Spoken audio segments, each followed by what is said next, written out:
1 Tessalonicenses, capítulo 4, vamos ler o versículo 1, por enquanto, de 1 Tessalonicenses 4, versículo 1.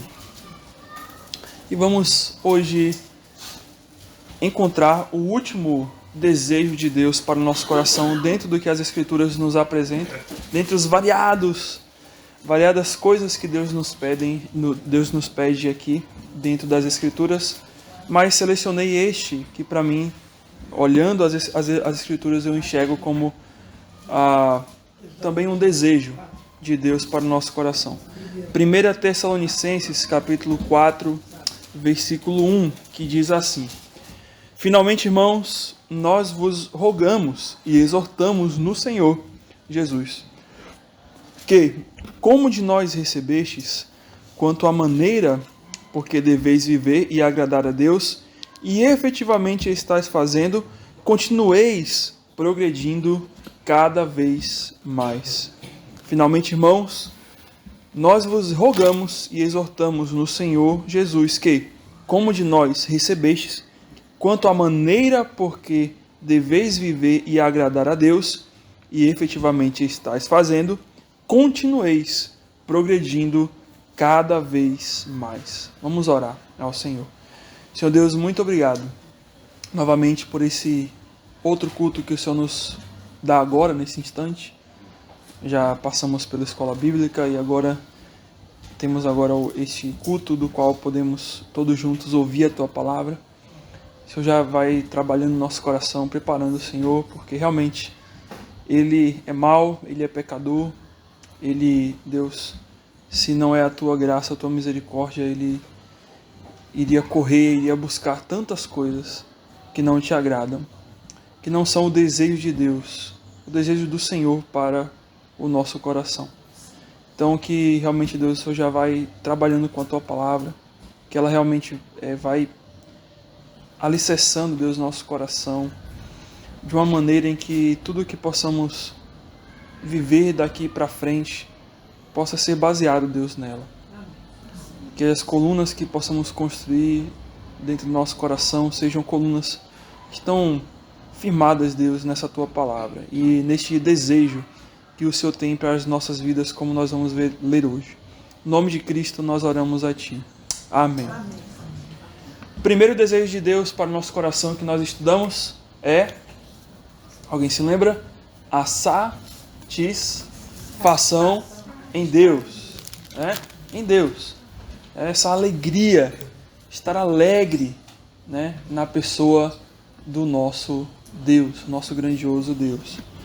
E depois nós temos o segundo desejo que nós estudamos, que é o desejo da... Alguém se lembra? Gratidão, pela pessoa de Deus. Gratidão a Deus. O terceiro, como já foi mencionado, comunicação com Deus, orar, ter uma vida de oração. E hoje o quarto e último desejo de Deus para o nosso coração é a santificação a Deus. A santificação a Deus.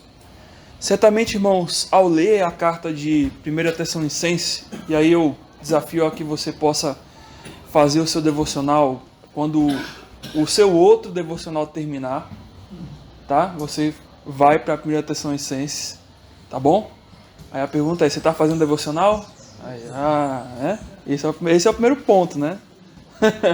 Então, quando você terminar o seu, esse agora que você está fazendo, volta para essa carta aqui de 1 Tessalonicenses e lê do início ao fim. Porque a carta, ou as duas cartas, de 1 e 2 Tessalonicenses, elas refletem exatamente como deve ser a vida de uma igreja. Uma igreja no seu sentido solo, no sentido individual de cada crente, eu como igreja de Cristo, mas uma igreja no sentido grupo, no sentido local da palavra, a igreja local. E é muito desafiadora, porque certamente de todas as igrejas descritas aqui dentro da Bíblia, do Novo Testamento, as quais o apóstolo Paulo ele liderou em seu ministério, a igreja de Tessalônica é a igreja que vai dar menos trabalho a ele. Pelo contrário das outras igrejas ali, principalmente a igreja de Corinto, se você compara as cartas de Corinto com a carta de Tessalonicenses, você vai ver assim, um distanciamento incrível, né, de como as duas igrejas se portavam. Numa, Paulo vai ali resolver, cada capítulo é um problema que Paulo tem que resolver. Está acontecendo isso, está acontecendo aquilo, um problema ali, um problema assado, é carne sacrificada a ídolo, é um contra o outro, é, né, pessoas ali criando grupos dentro da igreja e aquela situação toda, e a ceia não é feita do modo correto, e aquela confusão toda, mas em Tessalonicenses você não enxerga isso. Paulo, pelo contrário, tece elogios àquele povo. Se você voltar mais um pouquinho ali, vai para capítulo 1 de 1 Tessalonicenses. Eu vou ler dos versículos 2 a 8 aqui, e aí vocês vão ter a ideia, né? Vou aqui introduzir o seu devocional que você vai fazer em casa. Tá? Olha só, 1 Tessalonicenses 1, versículos de 2 a 8. Olha como é que ele começa a carta aqui. Damos sempre graças a Deus por todos vós, mencionando-vos em nossas orações e sem cessar, recordando-nos diante do nosso Deus e Pai, da operosidade da vossa fé, e da abnegação do vosso amor, e da firmeza da vossa esperança em nosso Senhor Jesus Cristo, reconhecendo, irmãos amados de Deus, a vossa eleição, porque o nosso Evangelho não chegou até vós somente em palavras, mas sobretudo em poder no Espírito Santo e em plena convicção, assim como sabeis ter sido o nosso procedimento entre vós e por amor de vós. Com efeito, vos tornastes imitadores nossos e do Senhor, tendo recebido a palavra, posto que em meio de muita tribulação, com a alegria do Espírito Santo, de sorte que vos tornastes um modelo para todos os crentes da Macedônia e na Acaia, porque de vós repercutiu a palavra do Senhor, não só na Macedônia e Acaia, mas também por toda parte se divulgou a vossa fé para com Deus, a tal ponto de não termos necessidade de acrescentar coisa alguma. Irmãos, aqui até o versículo 8, Paulo poderia assim, olha, ponto final, assinado Paulo, manda essa carta aí, tá bom, acabou a carta aqui. Não precisa falar mais nada para essa igreja não. E eu fico pensando, meus irmãos, se Paulo olhasse para a nossa igreja hoje, será que ela ia descrever, qual tipo de carta Paulo iria descrever? Uma mais próxima à de Tessalonicenses, essa que nós ouvimos aqui agora? Ou Paulo iria escrever a sua carta talvez mais próxima ao modelo do que ele escreveu ali em Corinto? Né?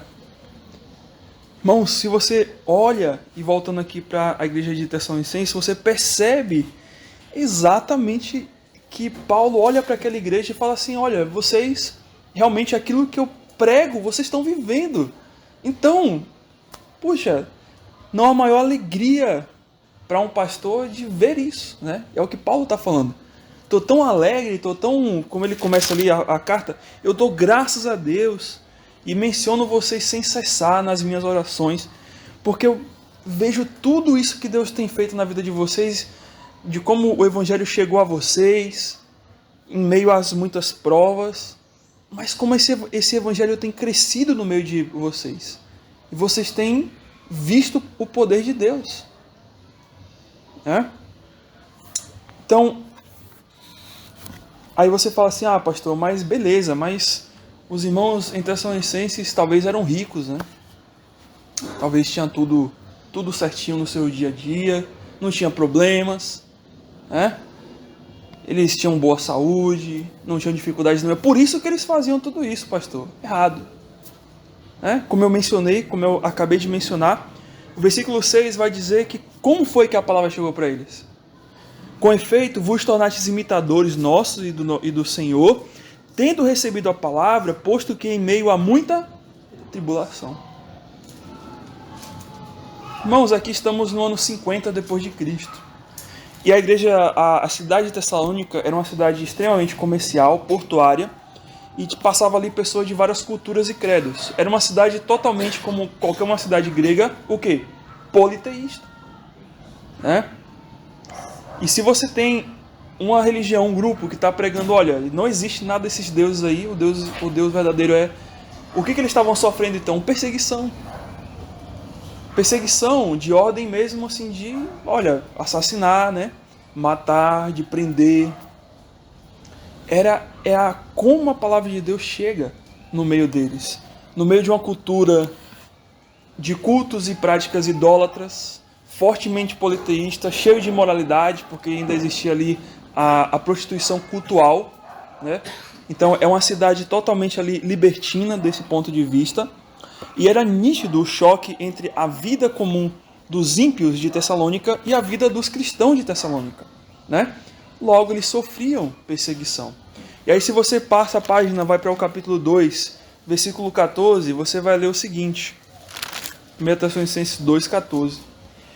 Tendo assim, irmãos, que vos tornastes imitadores das igrejas de Deus, existentes na Judeia em Cristo, porque também padecestes da parte dos vossos patrícios as mesmas coisas que eles, por sua vez, sofreram dos judeus. E aqui você vê nitidamente que eles sofriam perseguição, né?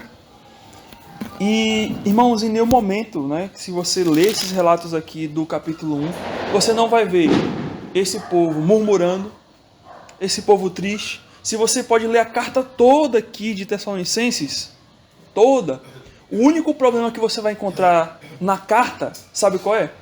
É o problema sobre a vinda de Cristo. Sabe qual é o problema deles?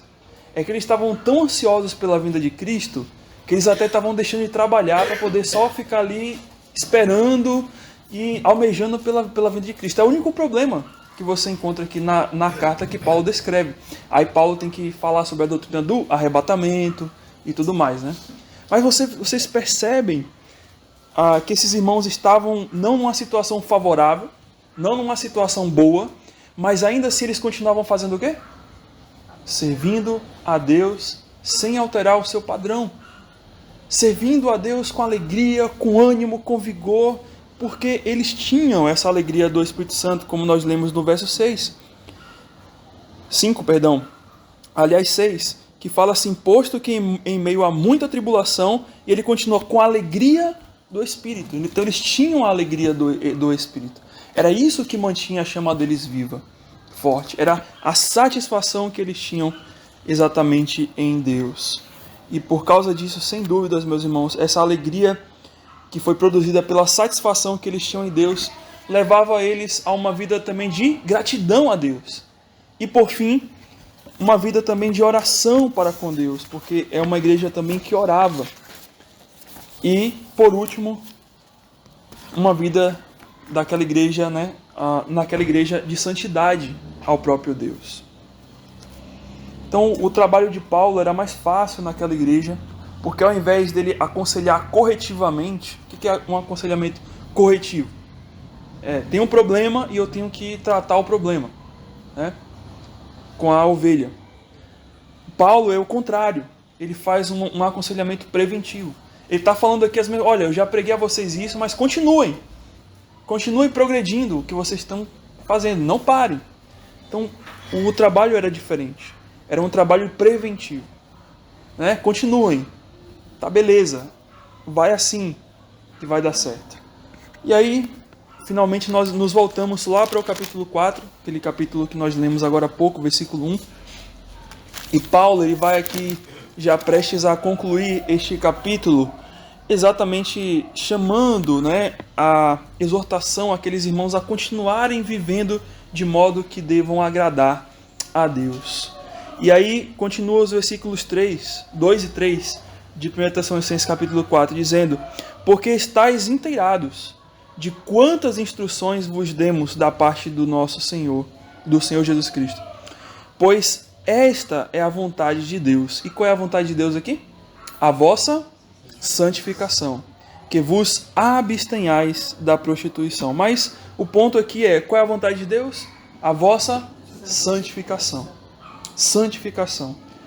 Este era o alvo aqui que Paulo tem em mente quando descreve essas palavras a respeito do que é a vontade de Deus. Claro que dentro daqui da santificação, não é que somente a vontade de Deus seja a santificação, mas a santificação, ela carrega em si tudo aquilo que eu já falei. Eu não vou conseguir ser santo a Deus se primeiro eu não me satisfaço nele. Eu não vou conseguir ser santo a Deus se primeiro eu não tenho gratidão por Ele. Eu não vou conseguir ser santo a Deus se eu não tenho um relacionamento de oração com Ele. Às vezes a gente quer fazer o contrário, né? Eu quero ser santo a Deus, então eu vou me abster das coisas, né? Logo, sem antes ter esse alicerce que vai exatamente fazer a base para que eu possa ter uma vida de santidade a Deus. E, claro, né? O alvo aqui sempre é agradar a pessoa de Deus, como ele falou ali, né? A maneira como deveis, no versículo 1, viver e agradar a Deus. E eu lembro que quando eu namorava com a minha esposa, sempre é assim, né? Nos primeiros anos de namoro e depois no casamento. Então, um quer o quê? Fazer o quê? Um quer agradar o outro. É a lógica, né? A lógica é essa. Então eu vou fazer as cartinhas, né, para minha esposa. E ali eu vou colocar o meu perfume. Ela vai fazer o mesmo, vai botar um perfumezinho dela. Vai passar um batonzinho, vai marcar, né, um bilhetinho, né? Então, na sua época de namoro, aí, os casados, né? Alguma coisa dessa você já fez. Um presentinho, um mimozinho. Então, a gente geralmente faz isso daí porque a gente quer agradar o outro, né? Com palavras, com ações, com coisas. E eu lembro exatamente dessas cartinhas que ela me mandava. E só que a questão, irmãos, é que mais especial do que as coisas que a gente recebe, né, os bilhetinhos, as cartinhas, os agrados, é saber que tudo aquilo está sendo feito porque alguém me ama, né? E às vezes até as pessoas até podem estar fazendo isso, mas enganando a outra, né? Imagina, né, você mandar um bilhetinho lá com cartinhas e tudo mais. Mas o interessante é que isso deve também, de certa maneira, acontecer com o nosso relacionamento com Deus. Nós precisamos nos sacrificar a Ele para agradá-lo. E a santificação é um modo disso. Porque, na verdade, quando eu estou me santificando, eu estou dizendo o que a minha carne? Eu não quero fazer a sua vontade. Mas eu quero fazer a vontade, aquilo que agrada a Deus. E isso custa, e isso dói, né? Isso tem que ser feito, claro, com um coração que deseja agradar a Deus, que envolve amor. Porque 1 Coríntios 13:3, lá diz que até mesmo você pode deixar o seu corpo ser queimado numa fogueira, e ainda assim, se você não tiver amor, de nada serve. De nada serve. Então, não é sacrifício apenas a santificação. A santificação ela não envolve um sacrifício, né? Ela envolve sim, mas o que está por trás dela é o que move essa santificação. É o amor por Deus. Essa satisfação em Deus, essa gratidão por Deus, essa vida de oração por Deus, tudo isso está no amor por Deus. E se não tenho isso, então de nada presta. A santidade não começa na ação, mas no coração. Posso vestir a roupa mais decente para um cristão e ao mesmo tempo ter o meu coração desnudo em imundícias. Posso emitir da minha boca as palavras mais bondosas e ainda assim o meu coração jorrar as palavras mais maléficas. Posso exaltar a Deus no meio da congregação, ao mesmo tempo que estou rendendo glórias ao meu coração. Podemos fazer tudo isso. Podemos fazer tudo isso. Podemos cair tudo isso. Até mesmo eu posso estar pregando aqui, olhando para vocês, mas sentindo glória para mim. Olha só. E temos que ter cuidado com tudo isso. Mateus 23:5 vai dizer que sobre os fariseus, né, que eles praticam, porém, todas as obras com o fim de serem vistos pelos homens. E toda aquela santificação que aqueles homens faziam lá naquela época, de nada valia para Deus. Jonathan Edwards, sobre a hipocrisia, ele vai dizer: alguns fazem um grande espetáculo do seu amor por Deus e Cristo, mas são briguentos, invejosos, vingativos e caluniadores em relação a outros homens. E isso tudo se torna hipocrisia. É uma religião de hipocrisia, né? Mas, irmãos, se realmente o nosso coração todos os dias se satisfaz e é grato e está em comunicação com Deus, vamos produzir uma verdadeira santidade, que não está baseada no zelo sem entendimento, mas no relacionamento paterno com Deus, que é o nosso Pai, que nos pede lá em Mateus 5,48, sede santos, porque eu sou santo. É essa a razão porque eu tenho que ser santo a Deus, porque o meu Pai é santo, né? Porque aquele em que transformou meu coração e agora ele está me transformando à imagem do seu Filho, é santo. Então eu preciso ser santo, por isso também. A ideia aqui, irmãos, é que Deus deseja que o nosso relacionamento com Ele, que em nosso relacionamento com Ele, tenhamos um coração verdadeiramente santificado.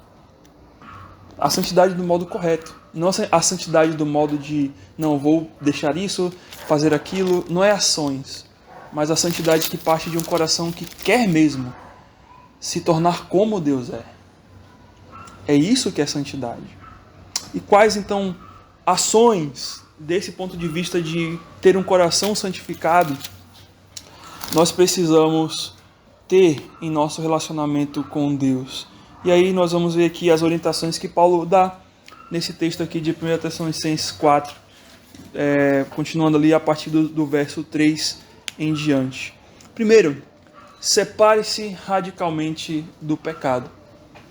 A verdadeira santidade, primeiro, tem isso, tem a ver com você se abster do pecado, né? Uma vez que, olha, eu quero me santificar porque o meu Deus é santo, então eu preciso me afastar do pecado, que é o contrário do que é santo, né? O versículo 3 ele vai dizer exatamente isso. Pois esta é a vontade de Deus, a vossa santificação, e aí ele fala que vos abstenhais da prostituição. Claro, o contexto aqui da palavra, né, é bem propício, né, dessa frase é bem propício para questões de moralidade sexual, mas o princípio aqui se abrange a qualquer coisa que se parece ou que é pecado em nossa vida, né? A palavra primeiramente abster aqui é aperkomai, que diz respeito a reter-se, afastar-se, impedir-se ou fazer algo se tornar distante de mim, né? Ou estar longe, fazer com que aquilo esteja o mais longe possível de mim. Então, o sentido aqui é, quanto ao pecado, eu quero que ele esteja o mais longe possível de mim, né? O abster-se é isso. É que eu nem quero olhar para ele, eu nem quero cogitar, pensar nisso. É o que a palavra diz. E aí, claro, Paulo fala, né? Abster-se do que? Da prostituição, né? Mas podemos pensar em várias outras áreas, né? Não só essa área da imoralidade. Ou seja, a área do que eu penso, a área do que eu vejo, a minha visão, a área do que eu falo, a área do que eu ouço, até mesmo a área do que eu me alimento, né? E esse aqui às vezes não é muito mencionada, né? Mas até mesmo, muitas vezes, a gente come muita coisa que ataca, né, o templo do Espírito Santo. E aí as doenças surgem em virtude, né, exatamente desses problemas. Abusamos ali, abusamos aqui, e aí quando nós vamos ver, já chegou a um ponto em que até nos sentimos mal do ponto de vista físico, né? E muitas vezes por conta de problemas até, né, psicológicos, mentais, que nos levam a comer desordenadamente e por aí vai. Estou falando aqui de várias áreas. O que ouço também, né?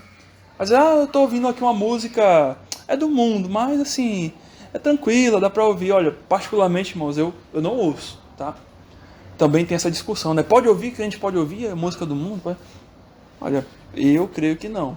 Aí, não, mas na Bíblia não tem nada. Beleza, se você acha que não, beleza, vai lá. Mas a questão é, isso tudo vai, de certa maneira, abrindo uma brecha para Satanás. Hoje você está escutando uma coisa, não, eu estou ouvindo uma música lá dos anos 80, 90 lá e tal, não. Mas daqui a pouco você está ouvindo um funk. E você nem percebia, olha, realmente, nem vi essa diferença. Por quê? Como é que vamos nos santificar a Deus assim? Não tem sentido, não tem razão, né? O que visto também, né? Vesti uma roupa assim, mas o que eu tô vendo, aquele filme lá cheio de cena de violência.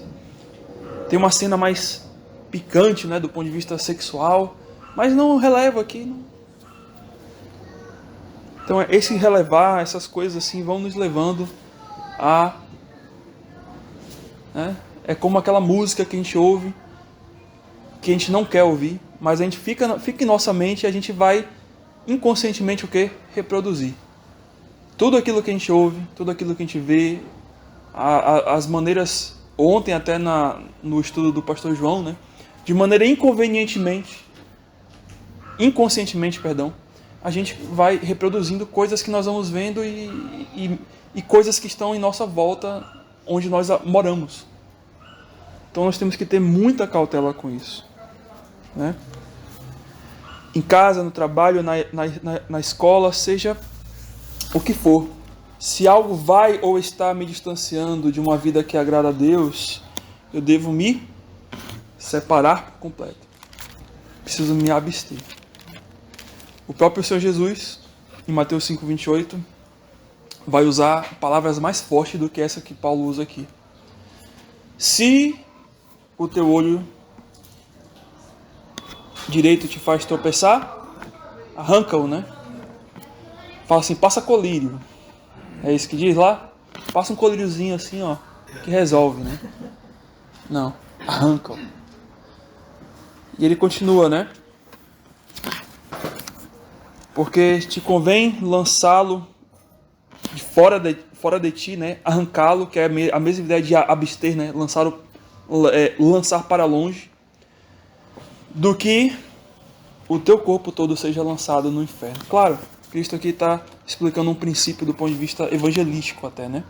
Questão de realmente abandonar o pecado e salvação. Claro que nós não vamos ir para o inferno por conta disso. E nem deve ser a gente arrancar o olho para isso, né? Não necessita. Mas aqui há um princípio. E esse é o princípio, né? É que eu tenho que fazer um ato radical. Eu tenho que fazer um ato radical, né? E aí, vocês sabem, né, do gato Nabucodonosor, né? Que passa por aqui sempre. A gente botou o nome. Então, esses dias eu tava ali, ele tava aqui mais na frente, ali perto da nossa entrada, o gato Nabucodonosor. E aí eu fui, assim, nunca mexi com ele, assim, pra poder ficar fazendo um carinho. Mas naquele dia eu decidi, eu tava com um tempinho assim mais livre, eu vou fazer um carinho nele. Aí comecei a fazer um carinho nele, esfregar a mão, aí ele chegou, encostou em mim, passou, né, o corpo dele assim na minha perna, assim, que é o que gato faz, né? Fica assim encostando, estirando. E aí quando eu penso que não, o gatinho já estava entrando em casa aqui. Ele nunca tinha entrado aqui, ele tinha entrado aqui em casa. Foi até a cozinha, ficou ali, eu só olhando, o que esse gato, né, vai fazer? Aí chegou ali, foi na porta ali e marcou o território dele. Né? Porque eu simplesmente fiz o quê? Só acariciei assim, ó. Só, que legal, bonitinho. Ele já achou o dono do pedaço, né? Só por causa disso. Irmãos, o gato Nabucodonosor, né, representa o pecado na nossa vida, né? Você só precisa de um aceno e ele já entra com tudo e domina, né? E muitas vezes, irmãos, nós estamos fazendo exatamente como a congregação dos hebreus, que rapidamente estavam abandonando a Deus e seguindo os seus próprios caminhos e não estavam percebendo o tamanho da sua distância, ao ponto de que Paulo não, mas o autor de Hebreus, no versículo 12, versículo 4, vai dizer: ora, na vossa luta contra o pecado ainda não tendes resistido até o sangue. Ou seja, aqueles irmãos, eles estavam brincando com o pecado, mas na hora de travar uma luta contra eles estavam assim, não ia até as últimas consequências. Lutar até o sangue representa isso, guerrear contra o pecado de forma intensa. E eles não estavam fazendo isso, e por conta disso, eles estavam abrindo brecha, e muitos estavam já se afastando do Senhor. Efésios 6 fala sobre a armadura de Deus, e também expressa uma outra passagem semelhante a essa aqui de 1 Tessalonicenses, com relação a abster-se, né? Só que lá fala de se armar, né, para uma defesa. E é o que nós precisamos também. Aprendemos aqui, irmãos, que o desejo de Deus é que o pecado não se torne um desejo para nós. O pecado não pode se tornar um desejo para nós. Embora que a nossa carne vai pedir, Mas nós temos que não deixar que isso aconteça. Por mais que a carne peça, mas o meu espírito não. Não é o que Deus quer. Eu tenho que lutar contra isso. Não é à toa que tem Efésios 6. Armadura de Deus, abster-se aqui, arrancar o olho ali. Porque eu tenho que lutar. Eu tenho que radicalizar nesse sentido. Eu tenho que ser radical nisso. Por isso, irmãos, lute contra o pecado. Mas também Paulo continua aqui a sua explicação de como nós podemos ter essa santidade verdadeira. Não somente precisamos nos abster do pecado, mas também precisamos nos consagrar inteiramente a Deus. E é isso que diz os versículos 4 e 5. Ele continua falando assim, que cada um de vós saiba possuir o próprio corpo em santificação e honra, não com desejo de lascívia, como os gentios, que não conhecem a Deus. E claro, aqui o contexto aqui é uma questão mais de pecados sexuais, mas como eu falei, o princípio abrange para todo e qualquer tipo de situação de pecado. Separar do pecado não é a solução definitiva para desenvolvermos a santidade em nosso relacionamento com Deus. É preciso algo a mais, que é o que ele coloca aqui? Consagração de vida. Fazer aquilo que agrada a Deus. Abster-se de fazer aquilo que não agrada a Deus é um passo. Mas agora eu tenho que fazer o quê? Fazer aquilo que agrada a Deus. Esse seria o lado positivo do mandamento que nós temos aqui. E a palavra corpo aqui, no versículo 4, é interessante. Que Paulo utiliza a palavra corpo aqui, que possui o próprio corpo. A palavra aqui é skelos, que é utensílio, que é vaso. Até uma argumentação aqui, que alguns vão dizer que talvez a palavra vaso aqui se refira não ao próprio corpo em si, mas o corpo do cônjuge, o vaso. Que em outras passagens Paulo utiliza a expressão vaso para se referir ao cônjuge, aquele que está numa... que é o seu cônjuge, chama de vaso também. Mas a ideia aqui que a gente pode entender é como... Vamos pensar aqui sendo o nosso próprio corpo, porque também serviria aqui. Esse vaso, ele pertence a Deus. Esse vaso, ele pertence a Deus. E diz, cada um saiba possuir o próprio corpo, o próprio vaso, em santificação e honra. E ele continua dizendo ali no final, não com desejo de lascívia, como gentios que não conhecem a Deus. Nós conhecemos a Deus. Nós sabemos o que Deus deseja de nós como vasos dele. Então nós precisamos exatamente saber honrar esse vaso que Deus nos dá. Que ele põe aqui em santificação, se santificando e honra. Então nós temos que honrar o vaso que Deus nos dá. Por outro lado, irmãos, se queremos nos consagrar cada vez mais a Deus, nós precisamos praticar a piedade, como diz 1 Timóteo 4, 7 a 8. Ele fala assim, exercita-te pessoalmente na piedade, pois o exercício físico para pouco é proveitoso, mas a piedade para tudo é proveitosa, porque tem promessa de vida, ou da vida que agora é e há de ser. Claro, ele não está falando que você não deve fazer exercícios, Tem algum proveito, mas não tão como o exercício da piedade. E essa palavra piedade é interessante, O que seria piedade? Já parou para poder pensar?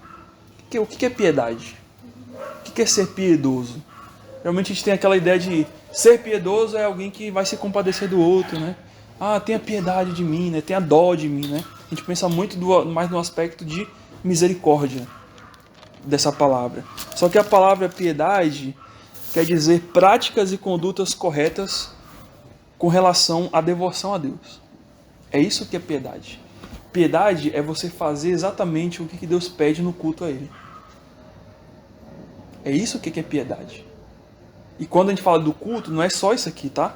Não é esse momento só. Mas em tudo na sua vida. A sua vida é um culto a Deus, Então eu vou para minha casa, eu estou cultuando a Deus ainda ali. Vou no trabalho, eu cultuo a Deus. Minha vida é um culto a Deus. Então, é sempre se perguntar, em outras palavras, o que Deus quer que eu faça nessa situação? O que Deus quer que eu faça quando alguém me fala uma ofensa? Como é que Deus quer que eu trate isso? quando alguém vai me mostrar algo que é ofensivo à glória de Deus, como é que eu tenho que reagir a isso? Qual é a minha atitude de piedade que eu devo exercer nesse momento? Então é isso que é piedade. E exercitar-se na piedade é desenvolver essa disciplina em nossa prática de devoção a Deus. Por exemplo, algumas práticas aqui de piedade, de exercitar-se na piedade. Exercer o fruto do Espírito. Como é que eu posso amar, andar alegre, né? Com bondade, mansidão, com domínio próprio? Isso aqui são práticas de piedade. Meditação na palavra, né? Na oração. Exercer meus dons e talentos é uma forma de ser piedoso a Deus. Refletir sobre a sinceridade do nosso culto a Deus. Isso aqui é interessante, é o que até o Edwards ele fazia, né? É chegar em casa agora, né? Você agora estamos no culto. Quando você chegar em casa, você pensar, refletir sobre, Senhor, será que realmente hoje eu cultuei a Ti? Será que realmente hoje o Senhor sentiu alegre pelo meu culto público que eu dei a Ti hoje lá na igreja? O Edwards fazia isso, né? Se você não leu, leia um livro chamado, bem curto o livro, mas As 70 Resoluções de Jonathan Edwards. Vai ler esse. Ali você tem ali até práticas de piedade, 70 práticas de piedade. Ou seja, de como nós devemos nos comportar diante do culto a Deus, desse nosso culto do nosso corpo a Deus. Porque, irmãos, qual é o alvo disso tudo? Qual é o alvo de buscar por piedade? É Mateus 5,16. Assim brilhe também a vossa luz diante dos homens, para que vejam as vossas boas obras e glorifiquem ao vosso Pai que está nos céus. Como as pessoas verão a Deus? Muito bem, através de nós. É isso que o versículo está dizendo. Por isso que o versículo manda a gente continuar nas nossas boas obras. Claro, não no sentido de salvação, né? Que não tem nada a ver, mas agora como um crente eu tenho que ser como Deus. Que as pessoas estão vendo. Elas sabem, elas conhecem. Elas sabem se aquele ali é um verdadeiro crente ou não. As pessoas de fora percebem isso. Por isso que eu devo transmitir a Deus através das minhas ações. No meu andar, no meu falar, com práticas de piedade a esse Deus. O desejo de Deus para o nosso coração, irmãos, nesse sentido da santidade aqui, de consagração, é que Ele seja glorificado através de uma vida consagrada a Ele. E por último, o versículo 6, nós vamos ver a última maneira como Deus espera, né, que tenhamos esse relacionamento de santidade com Ele. Despoje-se persistentemente do seu orgulho. Santidade e orgulho são duas coisas distantes uma da outra. São dois inimigos. Tá bom? Versículo 6 diz assim: e que nesta matéria ninguém ofenda nem defraude a seu irmão, porque o Senhor contra todas estas coisas, como antes vos avisamos, e testificamos claramente, é vingador. Porquanto Deus, versículo 7, não nos chamou para a impureza, e sim para a santificação. Claro, a passagem aqui, novamente, está falando sobre imoralidade sexual. E Paulo utiliza aqui uma palavrinha bem interessante, né? A palavra defraudar. Que ninguém defraude, nessa matéria, ninguém defraude a seu irmão. E o que é defraudar? Não é desfraudar, tá? Não tem nada a ver com fralda, tá? É defraudar. O que é defraudar? Defraudar aqui, no sentido que Paulo está falando aqui do sentido sexual, é despertar o desejo no outro sem que esse desejo possa ser concretizado. É isso que é defraudar, do ponto de vista aqui sexual, tá? Que Paulo está falando, tá? Em outras palavras, de modo resumido, é tentar o outro a pecar. Isso que é defraudar. E não só do ponto de vista sexual a gente pode fazer isso, mas do ponto de vista de todas as outras coisas, né? Por exemplo, uma forma de defraudar aqui, quando você mente para alguém, você está defraudando. Você está induzindo a pessoa a um erro, né? Então, por exemplo, Aleno, e aí, Aleno? Como é que está você, Aleno? Estou bem, enquanto você está mal, né? E aí você, então tá bom, então que legal, né? Graças a Deus você está bem. Mas você omitiu. Então você me induziu ao erro, achar que você está bem, tá tudo ok, tudo beleza. Então, mentira é uma forma também de defraudar. Como também omitir um fato, induzir a um erro. Tem até um crime, né? O estelionatário também faz isso. Ele engana a pessoa, né? Ele mostra 1000 maravilhas, né? Olha que depois engana a pessoa, né? Vender um produto por 100, mas a nota fiscal sai de 50, é uma forma de defraudar, né? Não pagar o imposto é uma forma de defraudar, né? Uma empresa que fornece a internet 300 megas, mas só te dá 70, é o que eu estou passando, é uma forma de defraudar. Então, todas essas coisas são formas de defraudar, né? Exatamente. É uma frustração de uma expectativa, né? Tem a ver com isso também. E de certa maneira, que induz, né, você a um erro, né? A uma situação complicada ou constrangedora. Mas interessante, irmãos, que todo aquele que defrauda, ele não está pensando no outro, no próximo. Ele está pensando na vantagem que ele vai obter daquela questão. Então, nesse sentido, o princípio aqui é que o defraudador ele é um grande orgulhoso. O defraudador não sente a dor e a consequência que a sua ação causará no outro. Ele só sente a vantagem que ele vai ganhar naquele momento. É isso que o defraudador faz. E com relação a Deus, irmãos, nós podemos estar agindo assim, semelhante a esse defraudador aqui, né, que ele apresenta em todo o nosso orgulho.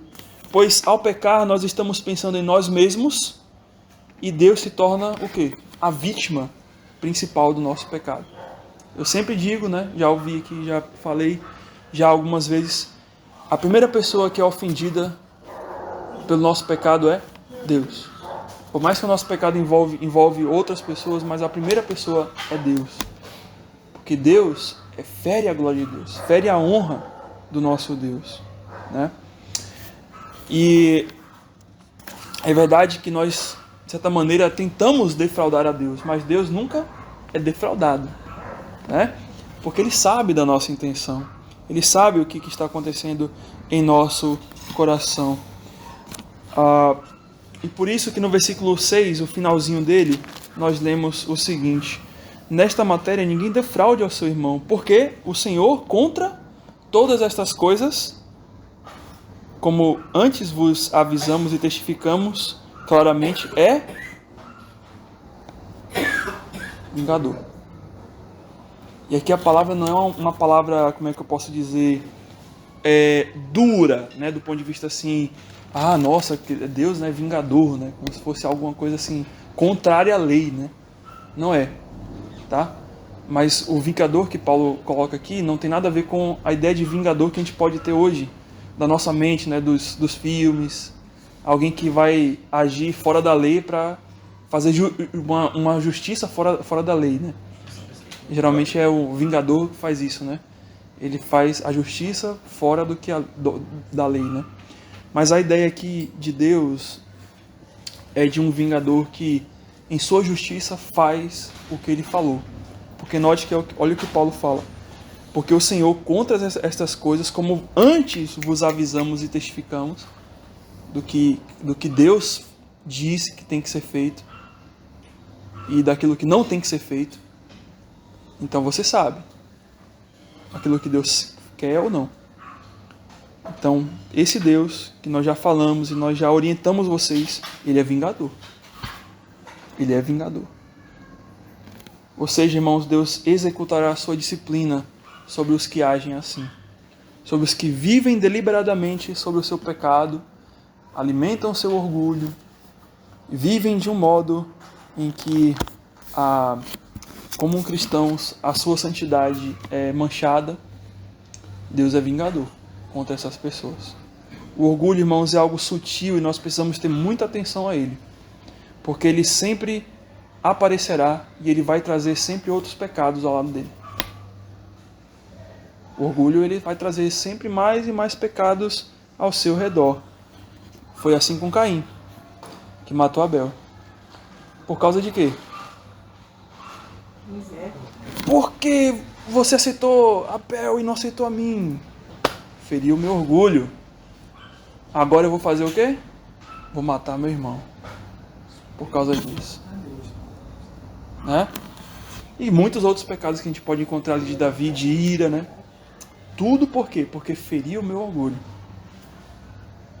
E se ferir o nosso orgulho, irmãos, se nós vivemos pelo nosso orgulho, logo, o meu Deus não é aquele de lá, né? Não estou colocando aquele ali como meu Deus, mas sim o eu, né? Eu sou meu Deus. Logo, irmãos, Lucas 9:23, para terminar, diz assim: se alguém quer vir após mim, a si mesmo se negue. Ou seja, abstenha-se do seu orgulho, né? Se afaste do seu orgulho. Livre-se do seu orgulho. O desejo de Deus para o nosso coração é que não exista o eu, mas o Ele em mim. E assim concluímos o versículo 7. Portanto, Deus não nos chamou para a impureza, e sim para a santificação. Então, irmãos, não perca a oportunidade que todos os dias Deus está te dando de ter um relacionamento maravilhoso com Ele, através da pessoa de Jesus Cristo, que morreu por você para pagar o preço dos seus pecados, te livrar da condenação eterna e te propiciar esse relacionamento eterno com Ele. Mas que envolve tudo isso que eu falei. Satisfação nele, envolve gratidão por Ele, envolve relacionamento de oração, de comunicação com Ele e envolve essa santidade devida a Ele. Buscai o Senhor enquanto se pode achar, e invocai-o enquanto está perto. Isaías 55:6. Que façamos isso. Senhor Deus, muito obrigado pela Tua palavra, muito obrigado, Deus, pelo que ela ensina, pelos desafios que ela nos proporciona. Não é fácil, Deus, eu sei. Eu olho para a minha própria vida, quando eu estou pregando tudo isso daqui, e vejo como isso para mim é desafiador também. Como, em primeiro lugar, eu tenho que olhar para mim, eu tenho, Deus, que aplicar isso daqui com a ajuda do Teu Espírito Santo na minha vida. As lutas são grandes, Deus, as batalhas são terríveis ao nosso redor contra o pecado, que nos assediam, que nos levam para lá, para cá, que muitas vezes, Deus, cedemos, mas, Senhor, que em nossa batalha contra o pecado possamos ser achados, Deus, aqueles que lutam até o sangue, que não permitem que as brechas de Satanás entrem sobre a nossa vida, sobre a nossa família, sobre a nossa casa, e assim, Senhor, Teu nome seja glorificado. Que possamos viver, Senhor, uma vida abundante, uma vida que Te engrandeça, e que assim, Deus, estejamos perto do Senhor. E um dia possamos nos achar, Senhor, pela Tua misericórdia, na Tua vinda, livres de tudo isso, que é o dia que mais almejamos, quando nós estaremos longe da presença do pecado. E assim, com nossos corpos glorificados, estaremos com o Senhor eternamente e perfeitos no céu. Mas enquanto esse dia não chega, Deus, que possamos lutar e assim consagrar a nossa vida e fazer com que o nosso orgulho morra, para que o Senhor seja engrandecido, que diminua eu, que diminua nós, e que o Senhor se faça grande em nossas vidas e na Tua igreja, em nome de Cristo. Amém.